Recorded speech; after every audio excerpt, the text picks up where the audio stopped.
saya terima.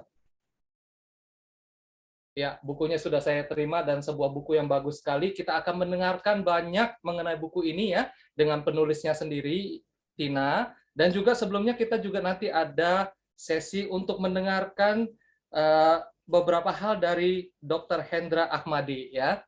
Jadi untuk semuanya kita bersiap-siap, kita akan mulai acara pada malam hari ini. Sekali lagi selamat bergabung di Zoom hari ini untuk dalam acara peluncuran buku Jendela Asuransi, Paus Yen Tzu Chuang.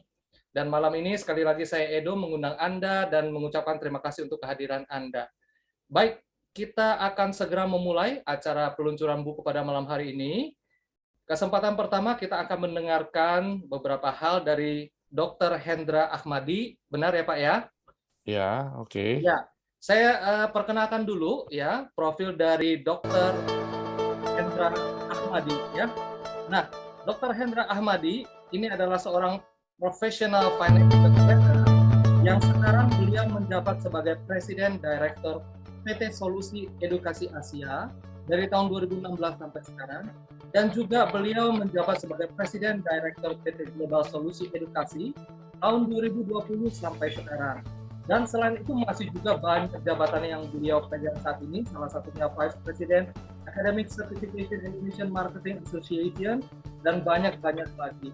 Namun perlu juga kami ungkapkan bahwa Dr. Hendra Ahmadi juga adalah seorang lulusan S1 Manajemen Informatika, S2 Magister Management, S2 Accounting dari Curtin University, dan S3 Dr. Research Management Marketing UPH. Luar biasa sekali lagi saya sebagai host malam hari ini mengucapkan terima kasih atas kehadiran Dr.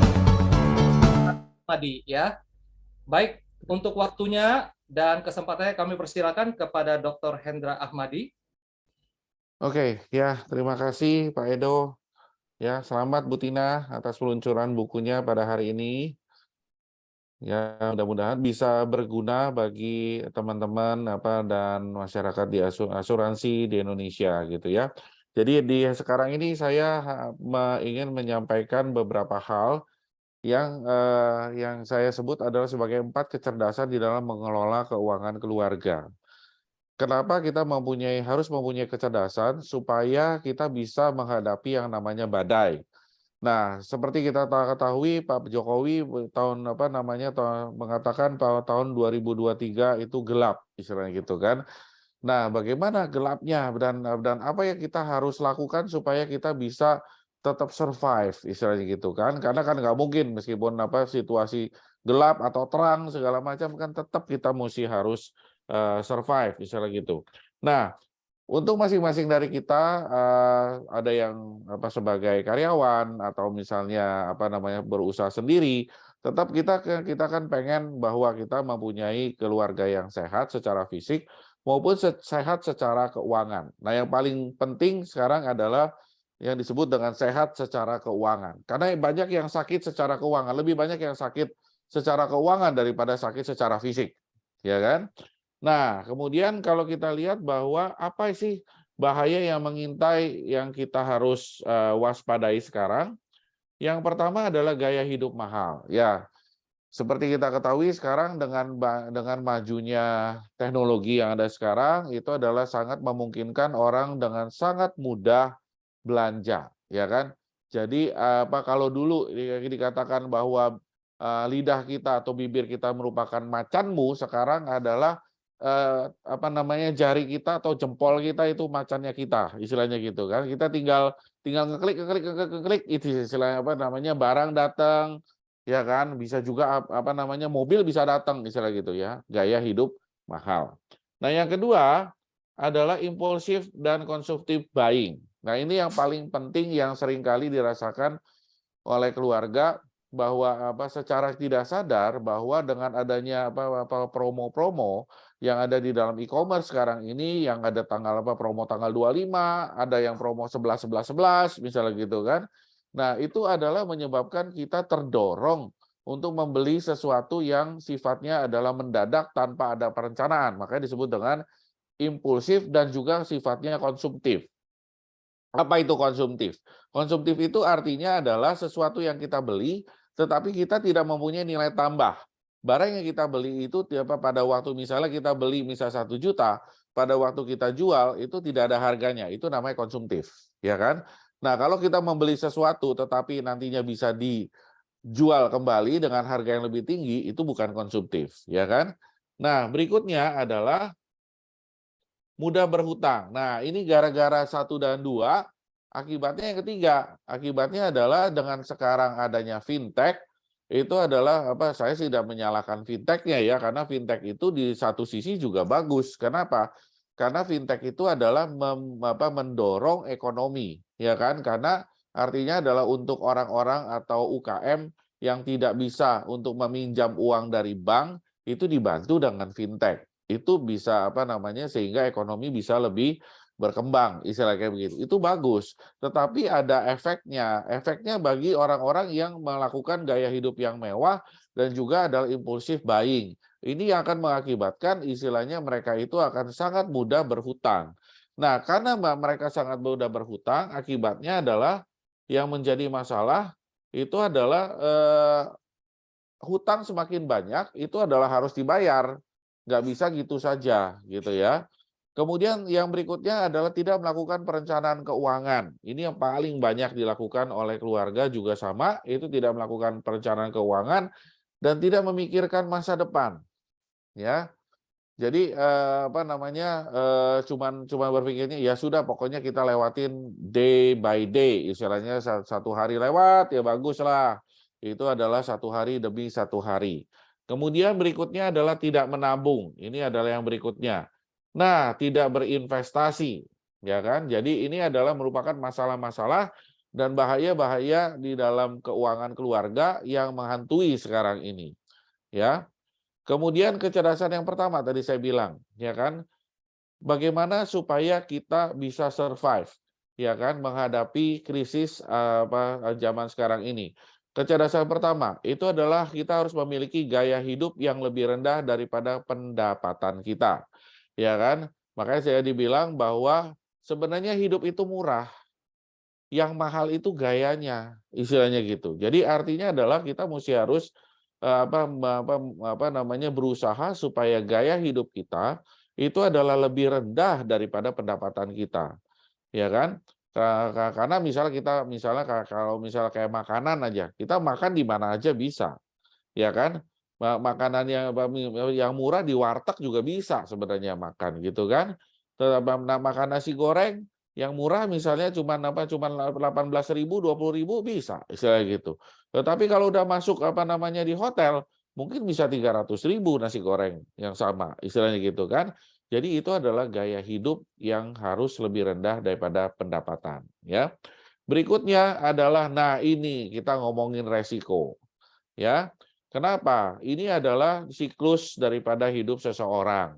Masing-masing orang biasanya udah tahu ya masih siklus hidup dan biasanya tetapi masing-masing orang biasanya tidak sedia payung sebelum hujan. Ya, kenapa? Karena payungnya itu dititipin sama siapa? Dititipin sama perusahaan sama BPJS. Ya. Itu yang saya bilang istilahnya dititipin, ya kan? Nah, masalahnya kalau namanya dititipin ya kan atau kita minjem payungnya itu pada satu saat payungnya bisa ditarik kembali nggak?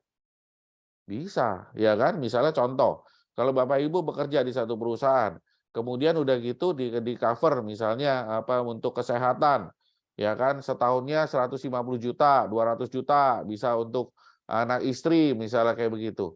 Nah, pertanyaan saya sangat gampang, apakah Bapak Ibu tetap akan bekerja di situ? Ya kan? Itu yang pertama. Yang kedua, apakah peraturan di perusahaan itu tidak akan berubah selamanya? Tidak, ya kan? Itu artinya payungnya dipinjemin sama ibu, ya kan? Sama ibu bapak, ya kan? Kalau misalnya payungnya dipinjemin sama ibu bapak, pada satu saat bisa ditarik kembali, ya kan? Nah, itu yang pertama. Yang kedua, orang seringkali mengandalkan akan BPJS. Bukan salah, karena itu memang benefit ataupun manfaat yang diberikan oleh pemerintah, ya kan, bagi masyarakatnya. Tetapi kan itu kondisional. Artinya adalah BPJS pun juga sekarang kan banyak pengecualian. Artinya adalah enggak kalau misalnya pada waktu dulu pertama-tama di launching mungkin semuanya ke cover. Tapi sekarang mungkin ada pengecualian, ada obat yang nggak di yang tidak di-cover, ada sakit tertentu yang tidak di-cover, misalnya kayak begitu. Itu ada pengecualian-pengecualian. Jadi artinya adalah kita tidak bisa hanya meminjam payung, ya kan? Gitu loh. Memang kalau bisa dibilang payung atau bahasa umumnya yang di masyarakat itu dibilang asuransi, ya kan? Asuransi itu memang dibutuhkan istilahnya buat apa? Untuk payungnya kita. Dan payung itu mahal apa enggak? Memang mahal. Saya bilang saya tiap kalau sama sama saya setiap kali saya presentasi saya bilang masih asuransi di Indonesia mahal nggak? Mahal, Pak. Saya bilang begitu. Tetapi apakah perlu? Butuh, bukannya perlu. Tetapi Bapak Ibu butuh. Kenapa? Karena kalau misalnya payung itu pada satu saat payung pinjaman itu diambil sama orangnya, ya kan, sama yang punya segala macam, Bapak masih pada payung kedua, ya kan? Nah, itu makanya orang yang yang mempunyai karena itu adalah merupakan kecerdasan juga gitu ya. Nah, jadi kecerdasan yang kedua, Bapak Ibu harus mempunyai double protection, ya. Jadi kalau misalnya ini adalah ini dari pengalaman saya, istilahnya kita harus mempunyai double protection. Jika di Indonesia ya, di negara lain saya nggak tahu. Tapi kalau di Indonesia, Bapak Ibu harus mempunyai double protection. Makanya sesuai dengan launching bukunya dari buku Bu Tina, bahwa artinya adalah bahwa kita memang harus mempunyai asuransi di Indonesia. Kenapa? Karena kita harus mempunyai payung yang memang kita bisa percaya, istilahnya kayak begitu. Kalau ada apa-apa dia bisa mengcover daripada resiko. Dan sekarang ini biaya rumah sakit itu adalah sangat besar, ya kan? Bukan besar-besar lagi, Pak. Sangat besar, ya kan? Percaya sama saya karena saya pernah bantuin rumah sakit salah satu rumah sakit besar, ya kan? Ya itu biaya rumah sakit memang besar sekarang ini, ya. Nah, kenapa kita harus ada double protection? Masalahnya simple, karena resiko kehidupan itu kita nggak tahu. Karena kita tidak tahu istilahnya kapan itu terjadi, ya kan? Dan biasanya orang akan mengcover sesuatu atau mengasuransikan sesuatu pada sesuatu yang berharga. Misalnya Bapak Ibu punya punya lukisan harganya 1 miliar, pasti diasuransiin. Terus kalau misalnya Bapak Ibu punya rumah harganya 10 miliar, pasti diasuransiin, ya kan? Bapak Ibu punya punya mobil harganya 2 miliar, pasti diasuransiin. Ya kan? Nah, sekarang saya tanya, untuk jiwanya Bapak Ibu nilainya berapa kalau saya tanya? Ya kan? Apakah nilainya 10 miliar? Ya kan? Apakah nilainya 2 miliar? Sebenarnya nilainya tidak terhingga Bapak Ibu. Kenapa? Karena artinya jiwa seseorang itu sama dengan adalah nilai ekonomis daripada seseorang itu. Ya kan? Kalau misalnya Bapak kalau jiwa seseorang itu meninggal, ya kan berarti artinya adalah nilai ekonomis bagi keluarga akan hilang. Dan itu akan berpengaruh terhadap keturunan pertama, kedua, ketiga, keempat, dan seterusnya. Ya kan? Nah, jadi artinya adalah nilai itu tidak terhingga. Nah, yang menjadi masalah itu adalah resiko, itu ada beberapa. Kalau resiko misalnya kehidupan meninggal, hidup terlalu lama, sakit-sakitan, kita udah tahu lah ya.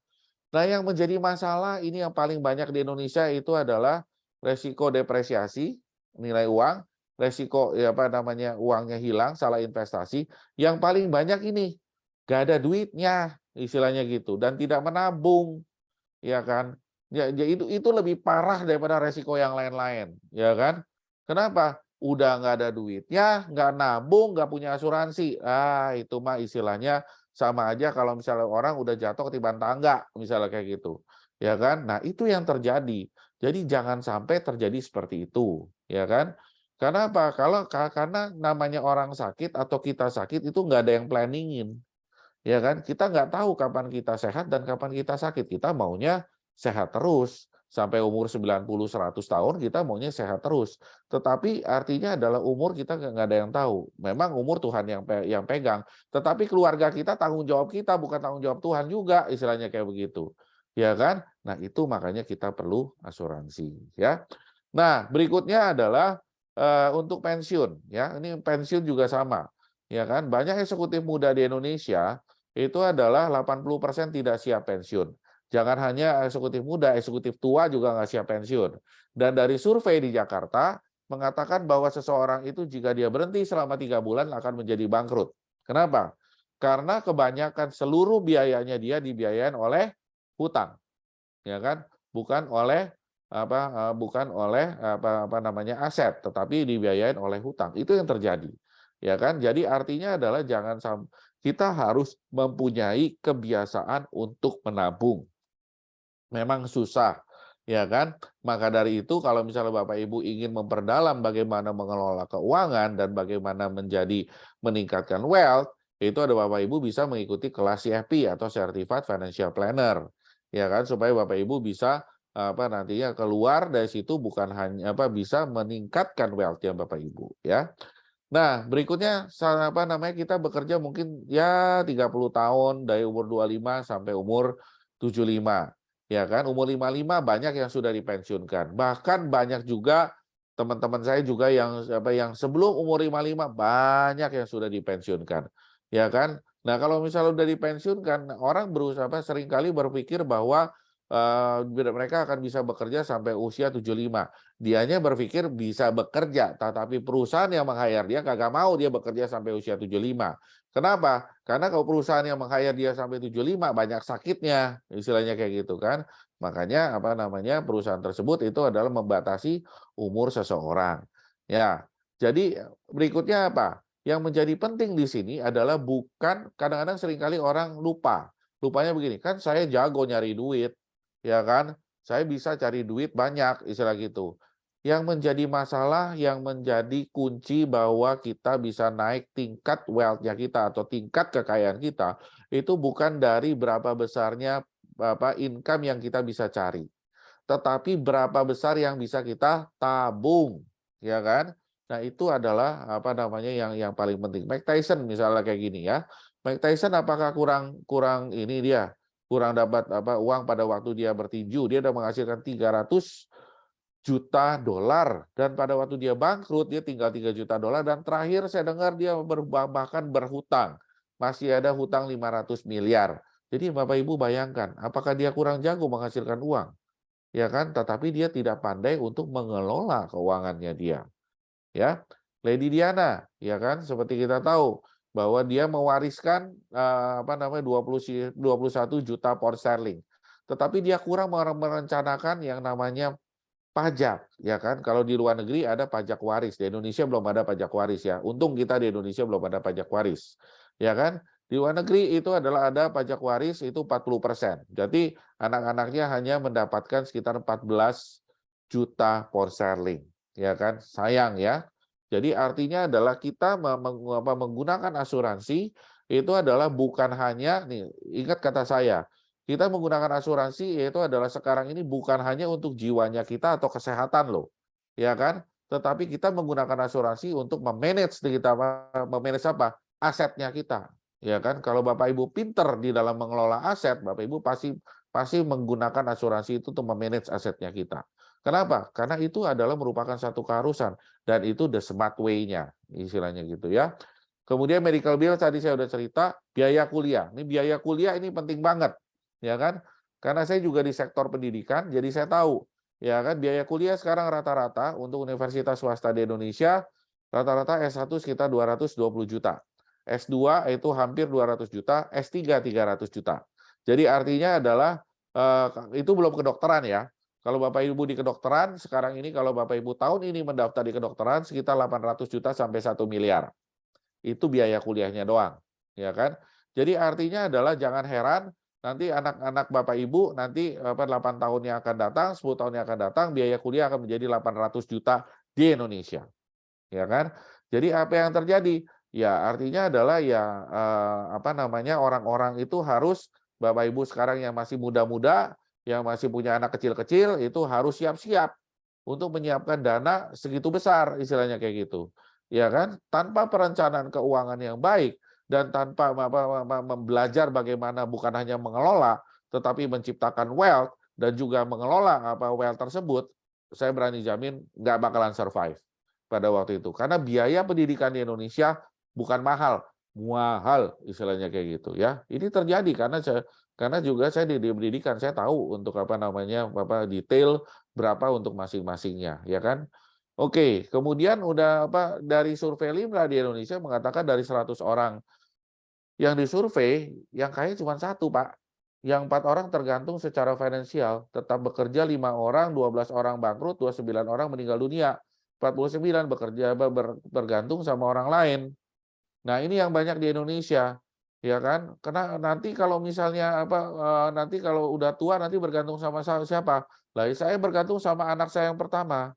Loh, kalau anak saya yang pertama nggak siap, karena saya masih ada anak yang kedua. Lalu kalau nggak siap semua, ya susah, ya sama-sama susah istilahnya kayak gitu kan. Kenapa? Karena istilahnya yang menjadi masalah di Indonesia itu adalah karena tidak dari muda itu sudah merencanakan keuangan istilahnya gitu. Dan asuransi merupakan salah satu elemen loh, jangan dihilangkan. Kebanyakan masyarakat cuma tahunya asuransi ya seperti saya bilang, hanya untuk asuransi jiwa, asuransi kesehatan, penyakit kritis, udah selesai. Tidak. Asuransi itu untuk memanage aset, ya kan? Kalau Bapak Ibu pinter untuk memanage aset, itu salah satunya. Dan itu adalah ada suatu rumus di dalam perencanaan keuangan, itu adalah bagaimana kita membeli uang besar dengan uang kecil. Pengertiannya begini, di asuransi coba Bapak Ibu bayangkan, mana ada bisnis yang istilahnya kalau Bapak Ibu menghasilkan pengen menghasilkan instan 1 miliar, Bapak Ibu keluar uang 200 juta langsung dapat 1 miliar. Ada nggak? Nggak ada. Ya kan? Nggak ada instan seperti itu. Di asuransi Ibu Bapak ada tergantung loading ya, tergantung biaya di asuransi masing-masing asuransi bisa beda-beda ya. Tapi artinya adalah sekarang ini misalnya let's say misal 30%. Bapak Ibu premi 300 juta dapat UP misalnya 1 miliar. Artinya pada waktu kita bayar 300 juta, instan pada saat itu kita dapat UP 1 miliar. Artinya apa? Kita akan meng-create wealth pada waktu itu adalah 1 miliar bisa diwariskan. Sedangkan kalau misalnya kita menggunakan roda bisnis, ya kan? Roda bisnis masih memerlukan waktu. Bukan memerlukan waktu mungkin 3 tahun sampai 6 tahun. Bisa kayak gitu. Coba kita berpikir secara logika aja, itu adalah the smart way-nya di situ. Jadi uang kecil membeli uang besar. Ya kan? Itu contoh yang paling simple. Ya kan? Gitu. Nah, mengelola keuangan keluarga sebenarnya simpel. Ya kan? Ini kalau disebut di sini prinsip untuk kaya. Simpel sebenarnya. Berapa banyak uang masuk, ya kan? Kalau misalnya kelebihan namanya surplus, akan menambah aset. Sedangkan kalau misalnya banyakkan utang, itu akan menambah bukan banyakkan utang, banyakkan keluar, ya kan? Maka akan menambah hutang. Nah, kalau misalnya kebanyakan yang surplus, nah namanya kekayaan bersih, ya kan? Tetapi yang masalah di Indonesia di sini banyak keluarga yang tidak surplus, itu yang menjadi masalah. Ya kan? Sampai kapan? Sampai dia pensiun. Ya kan? Kenapa? Karena artinya adalah tidak pernah belajar bagaimana kalau Bapak Ibu tanya sama saya, untuk income itu ada berapa level? Ya, kalau Bapak Ibu belajar perencanaan keuangan, income itu ada 3 level. Pertama adalah untuk menghandle yang namanya biaya hari-hari atau dapur. Yang kedua adalah untuk income ekstra, dan yang ketiga adalah income untuk ditabung gitu loh. Kenapa orang itu tidak bisa meningkat wealth-nya? Karena dia income-nya cuma level 1. Level 1 dan level 2 ya kagak bisa lah istilahnya kayak begitu. Ya kan? Nah, tapi saya nggak bisa bicarakan di sini karena waktu ya, ya istilahnya gitu. Tetapi artinya adalah ini adalah merupakan rumus sederhana ini saja banyak keluarga yang tidak lewat. Ya kan? Kenapa? Karena untuk mempertahankan surplus setiap bulan nggak gampang istilahnya gitu ya. Jadi kecerdasan nomor 3 adalah selalu bisa menganalisa portofolio investasi keuangan. Nah, bagaimana kalau mengelola income? Jadi misalnya ada income, ada bonus, ya kan, ada yang ditabung, ada income ekstra, ada gaji misalnya gitu ya. Nah, yang pertama adalah yang cash, ya cash-nya itu 20%. Kalau lebih itu adalah kita bisa investasikan ke fixed asset. Bapak Ibu pasti udah tahu. Ke emas, kalau ada yang tanya ke emas, emas kan nilainya naiknya pelan Pak untuk ininya, biarin aja dia pelan. Yang penting istilahnya dia stable, ya kan? Yang ketiga adalah paper asset, ya. Paper aset itu naik turun ya, tapi jangan masukin 50% dari total asetnya Bapak Ibu ya kan, nanti akan repot. Satu lagi yang sering orang lupa adalah mengelola aset bisnis. Ya kan? Nah, kenapa? Kenapa mengelola aset bisnis itu penting? Sebab meskipun Bapak Ibu sebagai karyawan, Bapak Ibu bisa mulai mengelola atau memulai bisnis dari mana? Dari hobi. Ya kan? Saya memulai bisnis dari mana? Dari hobi saya ngajar, istilahnya kayak begitu. Dulu saya ngajar bukan sebagai bisnis utama, bukan sebagai pekerjaan utama. Dulu saya ngajar hanya sambilan. Cuman hari Sabtu doang kok saya iseng-iseng ngajar, istilahnya gitu. Ya kan? Tetapi sekarang udah menjadi bisnis, ya kan? Dan bentar lagi saya jadi profesor, istilahnya kayak begitu. Jadi artinya adalah apa namanya? Yang menjadi hobi itu akan menjadi bisnisnya Bapak Ibu, istilahnya kayak begitu. Ya kan? Makanya kita harus belajar bagaimana mengelola bisnis gitu meskipun masih sebagai seorang karyawan, istilahnya gitu. Nah, siklus hidup di sini ya kan orang mengatakan bahwa di usia 55 ke atas pendapatan akan turun. Betul. Ya kan? Ini adalah siklus hidup yang normal.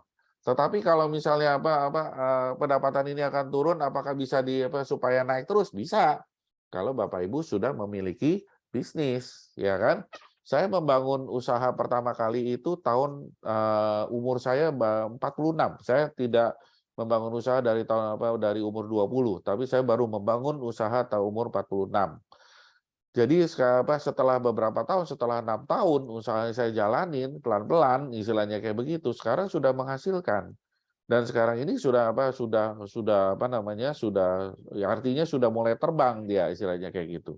Ya kan? Jadi artinya adalah kasih waktu supaya kalau misalnya banyak kan karyawan masalahnya gini, pengen punya usaha, pengen istilahnya mempunyai kebebasan finansial segala macam, tetapi tidak memberikan waktu. Artinya adalah waktunya tidak diopenin, artinya seperti itu ya. Jadi pengennya itu adalah pengen langsung cepat gitu ya. Banyak orang mempunyai sindrom. Sindromnya adalah sindrom cepat kaya. Nggak ada yang bisa cepat kaya. Semuanya adalah harus melewati proses. Semua harus melewati waktu, istilahnya gitu. Tetapi kalau Bapak Ibu tidak pernah memulainya, nggak akan pernah bisa. Nah, kunci utama yang berikutnya adalah ini mengelola portofolio ya. Mengelola portofolio itu artinya adalah mengelola investasi dan mengelola resiko. Saya balik lagi ya, ini saya tekankan ya. Jadi orang yang jago di bidang keuangan, dalam mengelola keuangan, dia tahu kapan mendapatkan gain, kapan mendapatkan keuntungan, dan dia tahu juga bagaimana memproteksi keuntungannya dia. Artinya gini, orang yang jago di bidang keuangan dalam mengelola keuangan artinya apa? Dia bukan hanya pintar untuk mencari uang, tetapi dia juga harus mempunyai kepintaran yang kedua, yaitu adalah menjaga duitnya supaya tidak hilang. Ya kan? Kebanyakan orang cuma pintar yang pertama doang. Makanya kenapa? Duitnya hilang melulu, istilahnya kayak gitu. Jadi nggak ngumpul-ngumpul, istilahnya gitu ya. Jadi orang itu harus mempunyai dua kecerdasan. Satu adalah kecerdasan untuk cari duit, yang kedua adalah kecerdasan untuk jagain supaya duitnya nggak hilang. Ya. Nah, ini adalah seringkali orang melakukan portofolio susah-susah. Pakai deposito, obligasi, saham, properti, segala macam kan. Nah, di sini sebenarnya secara akademik kita bisa hitung. Misalnya return-nya adalah berapa tuh? Return-nya misalnya dikatakan 7,02%. Tetapi resikonya 17. Sedangkan yang kedua, misalnya misalnya Anda menggunakan asuransi, ini misalnya resikonya mungkin bisa turun. Tetapi return-nya itu adalah mirip-mirip aja 7%. Ya kan, kalau saya sebagai investor, saya akan bilang ngapain gue capek-capek, istilahnya kayak gitu. Mendingan investasi yang pasti-pasti aja. Misalnya gitu kan. Nah, itu artinya adalah Bapak Ibu udah mulai cerdas di dalam financial. Artinya adalah kita mesti tahu mana yang memang kita harus beresiko, mana yang resiko itu kita mesti harus hindari. Ngapain kita resiko di situ? Kita ambil yang tidak terlalu beresiko tetapi menghasilkan, istilahnya gitu ya. Nah, yang keempat, ini yang paling penting nih di keluarga ya, itu adalah terbuka mengenai keuangan antara suami istri ya. Ini banyak yang nggak terbuka nih, ya kan? Jadi antar suami istri, ya kan ada yang bilang istri bilang uang suami uang istri, misalnya gitu, macam-macam istilahnya gitu kan. Nah, yang menjadi masalah kalau misalnya Bapak Ibu tidak terbuka, artinya adalah tidak bisa membagi membagi tugas, ya kan. Sedangkan di dalam menghasilkan keuangan itu harus ada pembagian tugas, ya. Jadi suami istri itu harus bisa kerja sama, mana yang kerja untuk bulanan, untuk dapur, untuk kebutuhan rumah tangga, mana yang kerja untuk ditabung, gitu ya.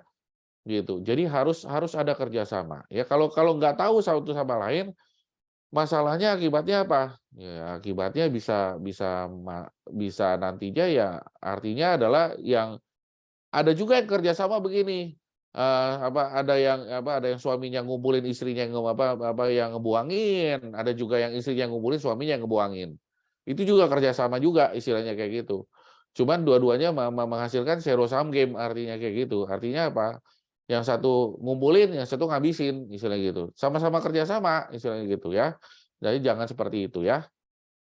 Oke, jadi dalam perencanaan keuangan kita akan belajar sebenarnya adalah perencanaan arus kas, perencanaan investasi, perencanaan resiko, kemudian perencanaan pajak, pensiun dan juga warisan. Ya, jadi di sini seringkali kita sebutnya adalah yang perencanaan arus kas ini adalah bagaimana kita mengakumulasikan wealth, kemudian perencanaan investasi bagaimana kita mengakselerate atau mempercepat daripada wealth kita. Kemudian yang ketiga adalah manajemen risiko adalah bagaimana kita bisa memproteksi daripada kita punya wealth, dan yang terakhir di sini perencanaan pajak, pensiun dan warisan adalah bagaimana kita bisa mendistribusikan kita punya keuangan ya. Ada 3 ya state ya. Kebanyakan orang ya sebenarnya yang kita tuju tuh sebenarnya nomor 3 ya kan. Orang itu mau bekerja di mana saja itu tujuannya nomor 3, itu money at work. Ya kan? Pertama adalah man at work, berarti kita bekerja. Yang kedua man and money at work, berarti kita bekerja, uang kita bekerja karena kita investasikan. Dan yang ketiga, money at work, artinya adalah bagaimana kita bisa uang kita bekerja untuk kita. Nah, ada juga yang nanya kemarin sama saya, Pak, bagaimana caranya kita bisa mengukur bahwa kita wealth-nya kita sudah sudah cukup. Nah, sekarang saya tanya, apakah tabungan Bapak Ibu, ini yang simple ya bahasanya, saya menggunakan bahasa yang very simple. Itu adalah apakah tabungan Bapak Ibu tanpa Bapak bekerja, ini adalah wealth number 1. Itu adalah bagaimana apakah Bapak Ibu pada waktu Bapak tidak bekerja, Bapak Ibu tidak bekerja nih, itu Bapak Ibu bisa bertahan hidup selama 5 tahun tanpa bekerja. Jadi makan dari tabungan doang. Itu wealth number 1. Wealth number 2, itu adalah kalau tabungan Bapak Ibu tanpa Ibu Bapak bekerja, itu bisa mengcover kebutuhan rumah tangga segala macam selama 10 tahun. Itu wealth number 2. Wealth number 3, itu adalah kalau misalnya Bapak Ibu sudah tidak bekerja, tapi tabungan Bapak Ibu bisa mengcover daripada kebutuhan Bapak Ibu selama 20 tahun. Dan kebanyakan kalau sudah di sekitar 20 tahun sampai 30 tahun sebenarnya dari bunganya itu adalah Bapak Ibu bisa hidup dari bunga. Ya kan, dan uang Ibu tidak akan habis dari situ. Ya kan? Berarti artinya adalah Bapak Ibu bisa tanpa bekerja itu tetapi bisa hidup sesuai dengan pada waktu Ibu bekerja. Itu adalah state number 3. Ya kan? Jadi kalau ditanya bahwa ukurannya itu tadi saya udah kasih tahu ukurannya. Ya kan? Oke, nah ini adalah kesalahan mengelola keuangan, tidak pernah melakukan pencatatan, defisit keuangan, defisit karena pengeluaran tidak terkendali gara-gara uang tidak dibiarkan tidak produktif, menyanyiakan usia produktif, salah mengelola hutang, kemudian kena tipu, ya kan?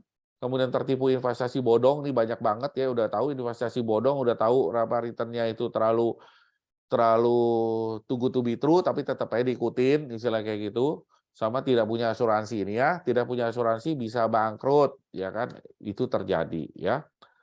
Oke, pemaparan saya untuk 4 kecerdasan yang harus dipunyai oleh keluarga itu adalah sampai di sini ya. Oke, itu saja. Mungkin ada pertanyaan. Oke. Nah, sebelumnya ya terima kasih juga nih untuk Pak Hendra ya. Mungkin bagi yang mau bertanya ya dipersilahkan, tapi terutama sekali lagi ternyata terbuka ya, saya sendiri yang mendengarkan penjelasan dari Pak Hendra ternyata secara simpel banyak juga yang nggak lolos dari filter-filter ini, Pak ya.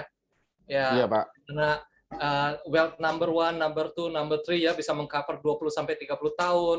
Kemudian ya lain sebagainya. Nah, luar biasa. Mungkin ada yang ingin bertanya satu dua orang atau mungkin di lain kesempatan dan kita akan lanjutkan saja. Ada yang mau bertanya itu satu orang kayaknya. Ada ya?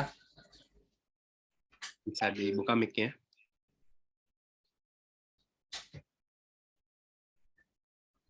Oke. Silakan mungkin.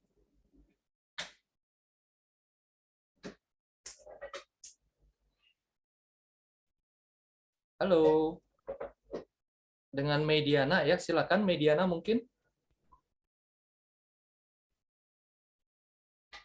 Ya, mungkin ada sedikit kendala koneksi Pak ya. Ya, oke. Ya, apapun itu ya, terima kasih sekali lagi untuk pembeberannya Pak ya. Jadi Ya, secara terima kasih. singkat, saya sendiri yang awam pun menjadi paham mengenai problem apa yang sebetulnya kita hadapi nih Pak ya dalam masalah keuangan sehari-hari, terutama buat kita yang sudah berkeluarga ya. Luar biasa ternyata.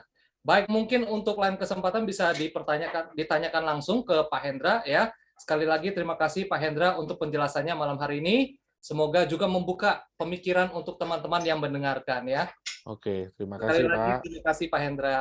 Ya, selamat malam. Oke, selamat malam. Nah, baiklah para pendengar acara sore hari ini, pada malam hari ini ya, kita akan masuk ke dalam acara puncak malam hari ini ya, yaitu acara peluncuran buku Jendela Asuransi ya. Bukunya udah ada di tangan saya, sebentar lagi setelah acara ini akan saya baca ya. Jendela Asuransi, Pausian Zichuang, perspektif lain dunia asuransi ya. Pausian Sejiete Ling Imien. Nah, kita akan berbincang-bincang sesaat lagi dengan penulisnya ini ya, Tina Chai. Namun sebelum kita masuk ke dalam bincang-bincang, saya ingin sedikit memperkenalkan beliau ya.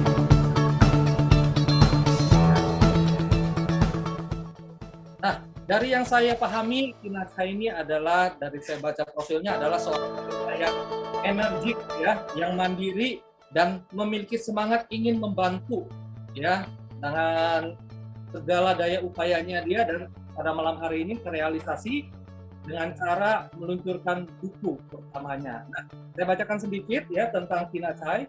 Tina Chai, beliau adalah seorang penulis buku, pernah bekerja di stasiun TV, pernah menjadi seorang Mandarin trainer, dan sedang berkecimpung di dunia asuransi sebagai financial consultant dari tahun 2013 sampai sekarang. Sekali ya, menulis buku, kemudian juga Mandarin trainer nih, mungkin guru Mandarin ya, dan sampai saat ini dari tahun 2013 adalah seorang financial consultant. Nah, beliau juga meraih professional certification ya, antara lain Prudential Financial Advisor, NLP trainer, dan juga Certified Financial Planner. Wah, luar biasa.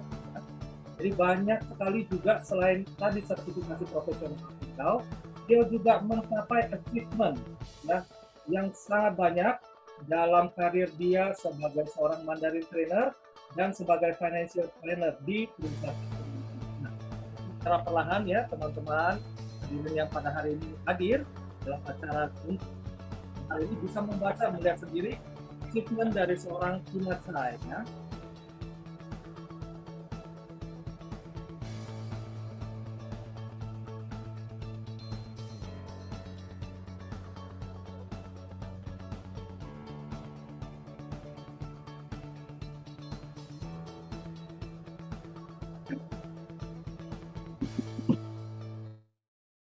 Oke, itu dia tadi kita lihat sekilas tentang achievement dari Tina Chai. Nah, kita sesaat lagi akan berbincang-bincang dengan Tina Chai nih. Selamat malam, Tina Chai. Selamat malam. Waduh, ini saya baca di bio-nya, ini pernah bekerja di stasiun Mandarin, pernah menjadi Mandarin trainer. Nih guru Mandarin dong ya? Ya, betul. Sebelumnya ada Aduh. bahasa Mandarin. Oh, berarti ni hao nih ya? Ni hao. Nah, jadi saya panggilnya apa nih? Tina Lause, Lause Tina atau gimana nih? Biasanya orang-orang kenal saya Cai Lao Shi. Oh, panggil Cai Lause ya. Waduh, Betul. Mandarin saya udah berantakan. Kayaknya mesti suatu saat belajar Mandarin lagi nih ya sama Cai Lao Shi ya. Iya, Oke. iya. Nah, Cai Lao Shi tadi sudah secara singkat ya dibacakan tentang profil eh, Tina ya. Nah, kita akan masuk ke dalam sesi wawancara nih mengenai buku ini. Bukunya kebetulan sudah saya terima ya dan bagus Oke. sekali. Tentunya saya yakin ya berkaitan dengan apa yang sudah dibeberkan Pak Hendra tadi, tentunya akan ditemukan langkah-langkah yang sangat real untuk bagaimana kita bisa melihat asuransi dari sisi yang lain ya, jendela asuransi ya. Nah, mungkin bisa membuka wawasan teman-teman juga ya. Oke. Oke, baik, kita akan masuk ke dalam sesi wawancara ya. Kita ingin tahu lebih banyak mengenai buku ini dan mengenai Tina Cai. Nah, pertanyaan saya yang pertama nih, Tina ya. Sebelum berkecimpung di bidang asuransi ya, mungkin bisa di-sharing sedikit tentang latar belakang seorang Tina Cai. Oke, terima kasih Edo ya atas perkenalannya. Nah, lewat kesempatan ini juga saya ingin berterima kasih dulu ya kepada segenap support dan juga dukungan dari orang-orang, keluarga, dan juga sahabat-sahabat saya dalam perjuangan saya mewujudkan buku ini gitu ya. Jadi terima kasih yang sebesar-besarnya saya ucapkan lewat kesempatan ini dan terima kasih sudah hadir semua dalam acara peluncuran buku hari ini. Nah, tadi Edo bertanya tentang background saya ya sebelum di bidang yang sekarang. Jadi dulu ya saya pernah kerja di stasiun TV, terus akhirnya jadi Mandarin trainer untuk perusahaan dan juga guru private bahasa Mandarin sebelum berkecimpung di dunia asuransi. Jadi saya tahun ini adalah tahun ke-9 saya di dunia asuransi, Edo. Oh, tahun Seperti ke-9 itu. ya. Iya, betul. Oke, jadi memang latar belakangnya sebelum bergabung di asuransi ada banyak ya yang sudah Ibu Tina katakan, aduh dipanggil Ibu nih ya, maaf. Habis takutnya nggak sopan ya panggil Tina. Iya, jadi sudah banyak latar belakangnya ya Tina ya. Iya, Sebelum betul. berkecimpung di dunia asuransi yang tahun ini tahun ke-9 ya. Iya, betul. Tahun Wah, ke-9 tidak saya terasa. Pasti asuransi. udah banyak pengalaman asam garam yang tentunya akan dituangkan di dalam buku ini ya. Betul, betul. Betul Iya, iya. sekali. Ya, jadi untuk teman-teman nih sekaligus aja ya sebelum lupa nih saya sounding ya, yang ingin memiliki buku ini nanti kita akan dengarkan wawancara lebih detail lagi dengan penulisnya. Tapi silakan untuk Anda yang mau langsung aja klik link yang telah di-share di kolom chat ya. Takutnya lupa ya. Jadi begitu kepikiran langsung klik linknya aja sebelum kita lanjutkan obrolan malam hari ini. Nah, itu tadi sedikit latar belakang ya seorang Tina Cai sebelum berkecimpung di dunia asuransi. Nah, pertanyaan saya yang kedua nih, Bu. Kan tadi sudah 9 tahun nih dari tahun 2013 ya, pokoknya udah 9 tahun ya.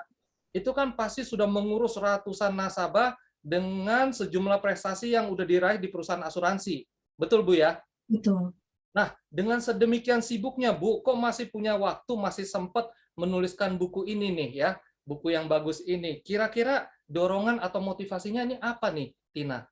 Oke, ya jadi saya terdorong untuk menuliskan buku. Sebenarnya kalau dari aktivitas sehari-hari saya sebagai seorang konsultan keuangan gitu ya di bidang asuransi, saya itu mengedukasi orang secara lisan. Nah, suatu saat saya menghadiri sebuah seminar penulis di mana penulis itu mengatakan bahwa kalau ilmu kita secara lisan kadang-kadang itu akan hilang. Nah, ada baiknya kita dokumentasikan dalam bentuk tulisan. Dan yang pasti ilmu yang kita dokumentasikan, edukasi yang kita dokumentasikan dalam tulisan ini akan bisa menyebar ke lebih banyak orang lagi dan bahkan bisa ke generasi berikutnya, Dok. Nah, untuk itulah memotivasi saya bahwa oke, kalau ini adalah pengalaman nasabah-nasabah saya, kenapa mereka ambil gitu ya isi buku ini. Nah, saya ingin berbagi kepada lebih banyak orang lagi gitu ya tentang kenapa sih orang ini ambil asuransi. Dan semoga apa yang saya bagikan dalam buku ini gitu ya menyebar kepada semua orang dan lebih banyak lagi sehingga mereka menjadi paham pertama tentang fungsi asuransi. Ya, kemudian yang kedua, mereka jadi bisa merencanakan keuangan mereka di masa depan dengan lebih baik lagi. Saya berharap nilai-nilai kebaikan yang ingin saya tanamkan, artinya saya ikut berkontribusi membantu mereka memberikan pencerahan bahwa pentingnya perencanaan ya untuk masa depan keuangan. Nah, nilai kebaikan ini pengen saya tanamkan dan saya dokumentasikan dalam buku, walaupun perjuangannya panjang banget ya, Edo ya, karena ini dua bahasa, bahasa Mandarin, bahasa Indonesia. Jadi kalau kita lihat dari sisi technical editingnya, wow, luar biasa gitu ya. Tapi itulah yang memotivasi saya bahwa begitu buku ini jadi, buku ini akan jadi satu nilai kebaikan ketika orang baca. Nah, mereka jadi lebih paham tentang insurance, mereka lebih paham tentang fungsinya, dan bahkan bisa membuat masa depan keuangan orang tersebut jauh-jauh lebih baik. Jadi, saya sudah sangat bisa bersyukur bahwa, oke, saya ikut berkontribusi di dalam kehidupan yang lebih baik dari orang tersebut. Itu yang memotivasi saya, Edo. Seperti itu. Ya, jadi tidak hanya sukses dalam pekerjaan, tapi juga memiliki hati untuk mau membantu berkontribusi dalam kehidupan orang lain ya, melalui buku ini. Dituangkan semuanya di dalam buku ini ya. Ya, betul sekali. Itu satu dorongan yang sangat besar nih ya, dalam sela-sela kesibukannya masih menyempatkan diri untuk menulis buku ya. Oke. Nah, mungkin karena tadi sudah disinggung ya juga dari buku yang saya dapat ini covernya ya. Kalau saya baca ini ada dua bahasa ya. Mungkin Mandarin saya agak miring-miring sedikit, tulisannya nih jendela asuransi, Pao Xian Zhichuang, perspektif lain dunia asuransi, Pao Xian Sicie Ling Imie. Ya benar, ini ditulis dalam dua bahasa ya. Mungkin bisa dijelaskan lebih detail lagi kenapa dua bahasa nih, Tina?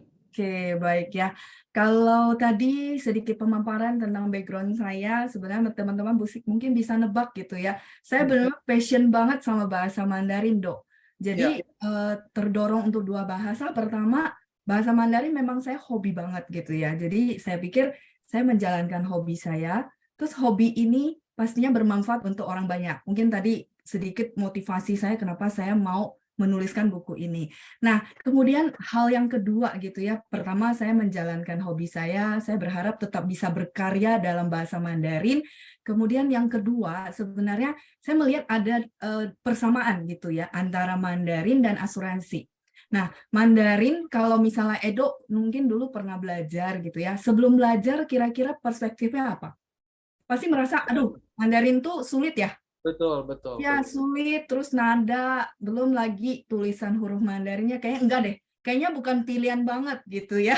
Kalau misalnya bukan tujuan misalnya, oh apa gitu. Nah, bukan pilihan banget, enggak banget gitu. Nah, sama, insurance juga sama. Begitu orang belum kenal asuransi, kayaknya enggak banget deh ya. Begitu dengar agent kayaknya udah ya menghilang gitu ya, benar ya. Terus kayak asuransi di mata masyarakat masih dalam tanda kutip, mungkin hari ini hadirin yang hadir juga setuju dengan kata-kata saya.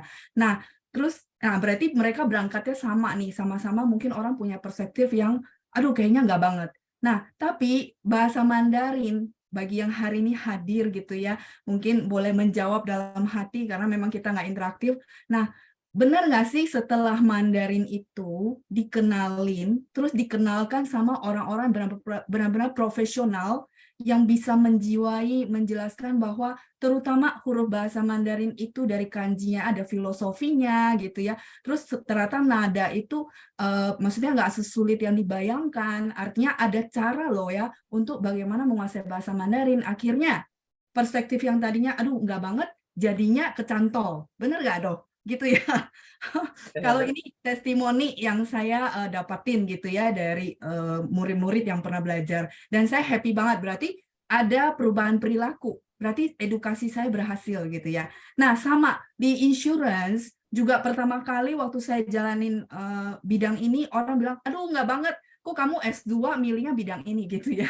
Nah, saya pikir oke, nggak apa-apa, yang penting niat saya gitu ya, saya mau belajar, saya bukan dari bidang insurance, saya mau belajar, saya mau mengedukasi orang, menanamkan nilai kebaikan. Nah, akhirnya nasabah-nasabah saya gitu ya, terutama nasabah yang mungkin pernah klaim, pernah lihat saudaranya klaim, atau bukan nasabah saya yang saya bantu klaim, mereka jadi bertestimoni beda.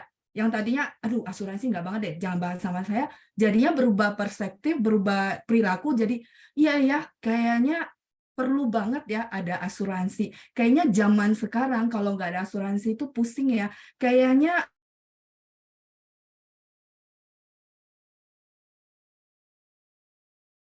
kita kehilangan kepala keluarga gimana gitu ya, nilai ekonomisnya hilang. Nah, jadi menurut saya kedua hal ini ada persamaan gitu ya, di mana awalnya orang belum mengenal, masih merasa, aduh nggak banget gitu ya. Nah, tapi ketika dikenalin sama orang yang benar-benar profesional, menguasai gitu ya, akhirnya berubah pandangan, dan orang-orang ini, maksudnya kayak nasabah, terus kayak tadi pembelajar bahasa Mandarin jadi berubah perilaku bahwa, ternyata enggak juga ya yang saya bayangkan ya, ini ternyata bagus banget gitu, bermanfaat. Nah, saya berharap semoga dari orang mungkin, sudah tertarik belajar bahasa Mandarin, terus akhirnya mereka dapat lagi satu edukasi Dok, bahwa ternyata insurance begitu ya. Jadi kadang-kadang orang bertestimoni sama saya bahwa saya dapat edukasi bahwa asuransi itu pengalihan resiko. Kayak gitu saja saya sudah happy banget Dok, bahwa berarti edukasi saya tersampaikan. Pesan nilai kebaikan yang saya mau bawakan itu tersampaikan gitu Dok. Jadi semoga dengan dua bahasa, orang sambil belajar bahasa Mandarin mungkin akhirnya juga jadi tahu bahwa oh ya, fungsi asuransi ternyata begitu ya, beda ya sama yang dipandang masyarakat gitu. Nah, berarti saya anggap saya sudah menanamkan satu benih kebaikan. Dan kalau saya yakin gitu ya, saya tanamkan benih kebaikan di generasi ini, berarti dia pasti bisa menyalurkan benih kebaikan ini ke generasi berikutnya, ke anak-anaknya, bahkan cucu-cucunya. Itu sih visi dan misi dari saya, Dok. Seperti itu. Luar biasa ya. Hmm. Jadi bisa menemukan titik temu di passion dari Tina sendiri ya di dunia Mandarin, dan juga setelah berkecimpung di dunia asuransi ternyata ada titik temunya nih, ada kemiripannya ya. Dan Betul. buku ini adalah wujud dari karya dari seorang Tina Chai ya, di mana bisa dilihat ketertarikan dia, passion dia tentang Mandarin dan juga tentang membantu orang melalui edukasi mengenai asuransi ya, dengan harapan untuk merubah pandangan orang yang tadinya skeptis atau negatif baik itu terhadap Mandarin maupun terhadap asuransi bisa diubah melalui buku ini ya. Betul. Luar biasa. Ini baru saya dengar ya perspektif baru ini, dan tentunya hal ini juga seperti yang Tina bicarakan, ini menanamkan satu benih kebaikan ya. Yes. Kalau bisa ditanamkan di generasi ini, mereka akan lanjutkan lagi ke generasi berikutnya ya. Luar biasa sekali. Ya. Nah, mungkin ada yang, oh ya sebelum saya lupa ya, jangan lupa nih buat teman-teman yang ingin membeli buku ini ya, silakan klik langsung di link yang telah di-share di kolom chatnya ya. Ini sangat bagus sekali bukunya ya, dan kita masih berbincang-bincang dengan seorang Tina Chai. Ya memang waktu pada saat saya belajar bahasa Mandarin memang ada kesan seram gitu ya, sampai sekarang juga seram. Tapi tentunya dengan guru yang profesional yang membantu dengan baik, saya yakin saya bisa mencapai tujuan saya ya, mencapai apa yang saya mau. Apakah saya bisa ngobrol sehari-hari atau apa ya? Mungkin dengan hal ini juga Tina ingin menjangkau orang-orang untuk merubah pandangannya terhadap asuransi gitu ya, yang saya tangkap dari pembicaraan ini ya. Ya. Ya, baik, saya sangat menikmati sekali pembicaraan hari ini dari Bapak Hendra maupun dari Tina sendiri ya. Untuk peluncuran buku ini saya yakin bukunya sangat bagus. Saya berterima kasih untuk waktunya ya, Tina, dan saya berharap nih bukunya bisa mencapai bestseller nih, ya kan? Ya, bisa mencapai bestseller dan mencapai tujuan yang ingin dicapai, membuka pandangan orang ya mengenai asuransi, awareness tentang asuransi ya. Sekali lagi buat teman-teman yang nonton pada malam hari ini, jangan lupa ya, yang ingin membeli silakan klik langsung di link yang telah di-share di kolom chat. Ya. Oke, Tina, mungkin sebelum acara ini kita akhiri, mungkin ada yang mau ditambahkan lagi atau himbauan kepada yang nanti memiliki buku ini mau disampaikan? Oke, akhir kata dari saya, terima kasih ya teman-teman sudah menyempatkan diri untuk hadir di acara ini. Terima kasih juga Edo, terus Pak Hendra atas dukungannya kepada acara ini. Saya sangat berbangga, dan teman-teman yang akhirnya memiliki buku ini, saya minta bantuannya gitu ya, untuk menyalurkan yang tadi saya bilang benih kebaikan untuk mengedukasi orang-orang sekitar. Semoga teman-teman dan Bapak Ibu yang sudah baca, yuk mari kita bagikan nilai kebaikan ini kepada orang-orang sekitar, dan saya yakin nilai kebaikan ini pasti bergulir, dan pastinya itu akan balik ke diri Anda sendiri. Itu dari saya, Dok. Terima kasih. Terima kasih sekali lagi untuk narasumber pada malam hari ini, Bapak Hendra dan Tina ya. Terima kasih untuk sharingnya. Sekali lagi teman-teman jangan lupa ya, tanpa bosan-bosan, yang ingin membeli langsung klik langsung di yang sudah di-share, untuk di linknya udah di kolom chat di-share ya. Jadi langsung saja, dan semoga teman-teman yang telah membeli buku ini, maksud saya, bisa dipahami, diresapi, dan dibagikan juga nih ya ke teman-teman yang lainnya ya. Nah, luar biasa. Sekali lagi terima kasih untuk malam hari ini. Terima kasih untuk waktunya dan pembeberannya ya. Kita jumpa lagi di lain kesempatan ya. Sukses terus ya, Tina. Terima kasih. Oke, hadirin. Sampai jumpa di lain kesempatan. Selamat malam.